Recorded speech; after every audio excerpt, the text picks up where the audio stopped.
For years, I carried a burden of loss, of absence, of questions left unanswered. I built success, but inside there was always something missing. It wasn't until I reconnected with my mother that I began to understand that the fractures in my past weren't meant to define me. They were meant to shape me. Through pain came wisdom, through struggle came clarity, and through clarity came vision. One that would be transformational, not only to my life, but to the world.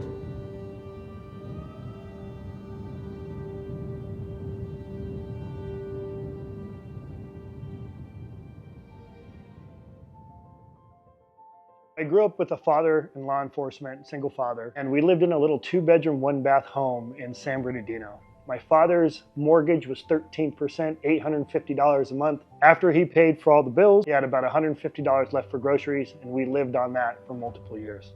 In 5th grade, my father and I moved to Riverside, California, where I finished school. In my junior year, I got approached by a civil engineering firm to come in and literally empty ashtrays and put paper in the printers and deliver mail to all the executives and just kind of be a gopher around the firm. And that firm was called Albert A. Webb Associates out of Riverside. As time progressed and I earned my keep there, I got an offer to become a draftsman and also go into the survey department to help all of the surveyors locate where they're going to stake and help all these builders build all their homes or either any commercial building. By the time I turned 20, I quickly realized that civil engineering wasn't for me.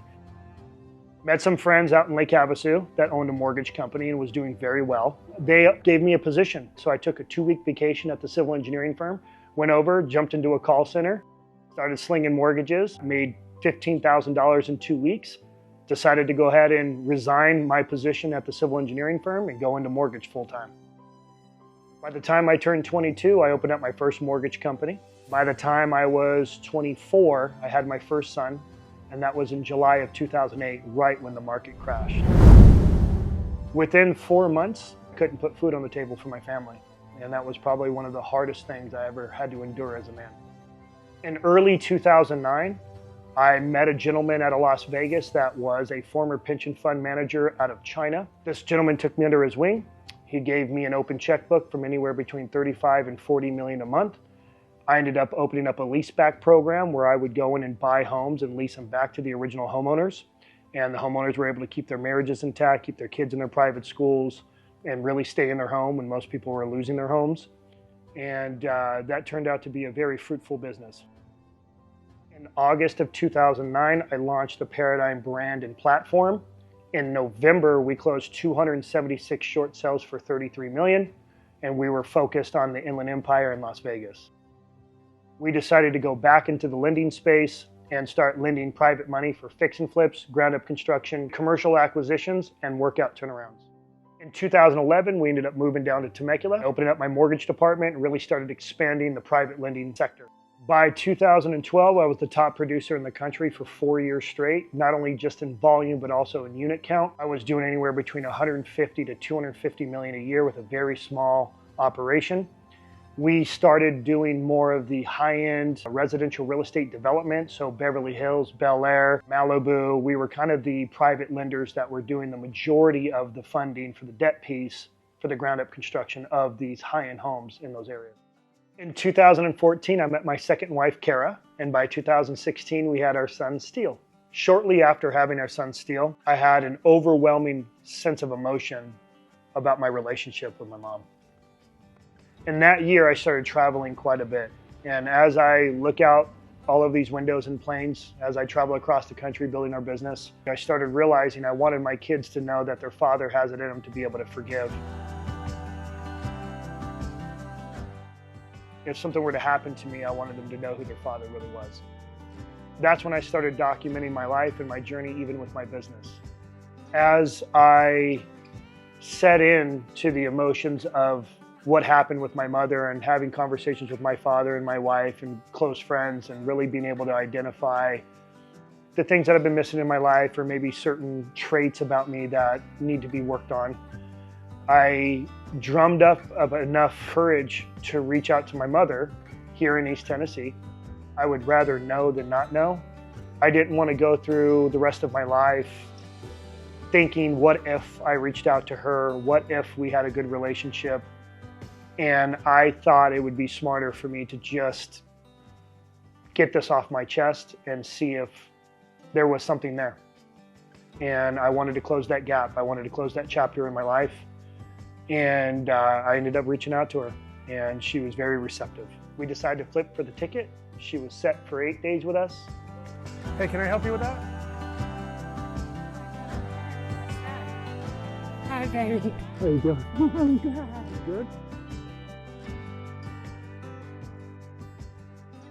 So as time went on, leading up to the pandemic, I'm traveling, I'm stopping in Nashville prior to reconnecting with my mother, seeing all the cranes in the area, really watching how much demand is changing there, how much the area is growing. But what I would do is I'd land in Nashville and then I would drive in about 3.5 hours to see my mother. As my relationship with my mom is growing and thriving, boom, pandemic hits in 2020. Obviously, 2008, the emotion came back for me. Started thinking, distressed assets, things are going to fumble. We decided to shut down all marketing efforts, stop raising capital for the projects that we were involved in, one being office and retail, which were clearly some of the hardest hitting assets at the time. As we decided to shift our business plan, we had an 8,000 square foot office in Temecula. We shut that down, opened up our distressed asset fund, or as most people know, our secured income fund, which is a direct lending arm for us to provide hard money lending for people who are going to be buying distressed assets if the market were to go that direction. As we launched our fund and we're looking at the data, when we moved to start doing a lot of business in the Southeast, we started getting loan requests for barn dominiums. And as an underwriter, I start looking at these loan requests and going, these are barns, are these houses, are they single family? Do they fit within our guidelines for our lending? And as I started digging in, I realized these are truly single family homes, and the technology and steel buildings have grown significantly over the last even 3 years. So I started realizing these barn dominiums are not only cheaper to build, faster to build. That really caught my attention. And as the barn dominium movement was being heavily focused in the Southeast, I knew that it's going to quickly migrate to the West. So following the data, we were also in the middle of building and developing some of the prior commitments, which was Europa Village, $185 million winery in Temecula. We had Parkview, which is a 45-unit townhome product out of Denver. Due to watching the data and all the migration trends and inflation, we realized that baby boomers carry all the wealth, and they're going to want to start retiring. Baby boomers are making bigger moves than they ever have before. I started listening to my owners of my Paradyme storage. As we sold our phase one, the buyers that were in the larger units with all of the infrastructure for the most part, a home, plumbing, sewer, water, electrical, you can customize these things and build them out any way you want. People were really doing that. They're basically building small little apartments with inside these spaces. There's a demand for people that want these man caves, but to be able to live in them. They kept asking me, can I move into these things, or can I live in them or stay here when I come in just for the weekend? And obviously, due to zoning and legal and what have you, I had to say, no, you can't stay here. But it did catch my attention where people want these larger living spaces with inside their garages. And if you look at Lake Havasu, there's not a new house built in Lake Havasu without an RV garage. Garage space is equally just as important as living space in Lake Havasu. At the end of 2022, we delivered our Parkview project, which is a 3-story townhome project just outside Denver. On the first floor, you had your garage and a bedroom. On the second floor had all of your living space. You had your kitchen, you had 2 bedrooms, and on your third floor, you had your master suite. So that really opened up our eyes to the demand for that type of product, because it was inside the financial realm and affordability to cast the net for all kinds of different buyers. First-time home buyers, investors are looking to build their long-term portfolios, short-term buyers, Airbnbs. If we can cater to that in other locations throughout the country, we probably would have a good run. So no matter what, we wanted to build something that was going to create sustainability for all of our clients and investors. So obviously the political environment, which I wrote a book on, was talking about how the political environment has more of an effect on the economy now than ever before.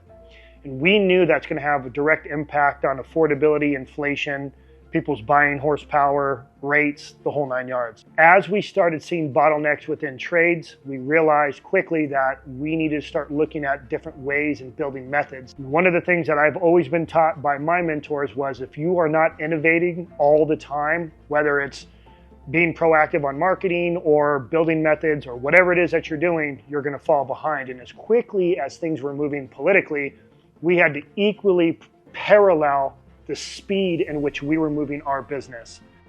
So as we see issues happening with inside the trade wars, so material issues, paralleling that, we ended up having rate hikes. So now we have financial issues. The very first thing banks do, or even regional banks do, is they shut down their construction finance because that is the highest risk asset class that they have under their umbrella. These small regional banks don't have the liquidity to be able to provide developers financing in these secondary markets to expand their community.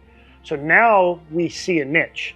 We can come in with raising capital and provide our own financing privately and not have to rely on regional banks. And therefore, now the competition is non-existent. We started building out the infrastructure to create sustainability, but bring down our costs, therefore offering those savings back over to our end buyers, now creating margin for our investors, and now we have a good, well-oiled and operating business. So Paradyme Storage is the largest storage project within inside Lake Havasu city limits, but it's also condo mapped, meaning each unit's for sale.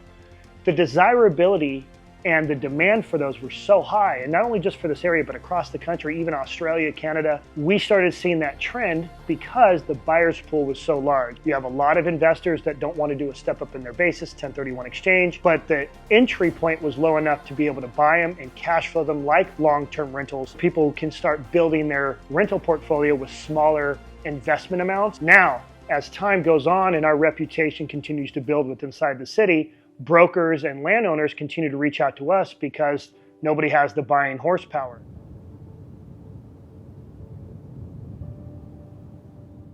My wife and I decided to go, hey, look, if things got really, really bad, I just kind of need to make a better decision to have a safe haven for the family. Looking at some property next to my mother in East Tennessee, we found this ranch, hence what we're standing in now. And it was an unbelievable, beautiful property. We bought it, it's 100 acres. It's got a charming little farmhouse. It's got a pool, 4 bedrooms, 3 baths. We love it. The 2 structures that are on the property are 2 old barns that were built in the late 1800s or even early 1900s. After I bought the property, my mother and I are walking through the barn and we're looking up at all the old wood and all the slats and the sunlight's coming in, the barn's leaning to the side, and I realized it's not about preserving history. It's about taking something that was broken and make it beautiful. So with my vision, we turned this historic barn into a 3-bedroom, 2-bath home, 2,700 square feet. And as I was renovating it, my mother and I are walking through it, I got the opportunity to show my mom what it is I do for a living. And as it was inching to completion, it felt like a piece of me was being completed as well. With one of the fastest growing trends in the single family space being barn dominiums, paralleling with lifestyle trends and baby boomer spending habits, the most desirable asset will be a man cave with residential space above it, hence the barn caves. And so we wanted to bring even a larger impact to the city. There's a large deficit of gyms and health and wellness inside Lake Havasu. We're bringing in a 32,000 square foot gym with state-of-the-art equipment with a Dubai-inspired design pool. So not only our members, but our residential community can use as well. So as we were building awareness for this project, people from all over the country are reaching out to us. And the feedback we were getting was so impressive. We can design these in a way where institutional lenders can lend on these developments and be in high dense areas. So we brought in the best architect we can think of. We had an original design architect that's local in Lake Havasu, Selberg and Associates. And then we brought on Stephen Beagle, which is one of the most recognized architects in steel buildings across the country. He was one of the guys that remodeled the Pentagon. And so as we brought in these specialists, we wanted to continue to build specific line items with inside the design to make it a Paradyme brand. Barn Caves development is just the beginning. Here at Paradyme, we've opened up and designed the infrastructure to make this a billion-dollar firm. My dream is to redefine spaces across the country and to inspire others to embrace the shift in their own lives.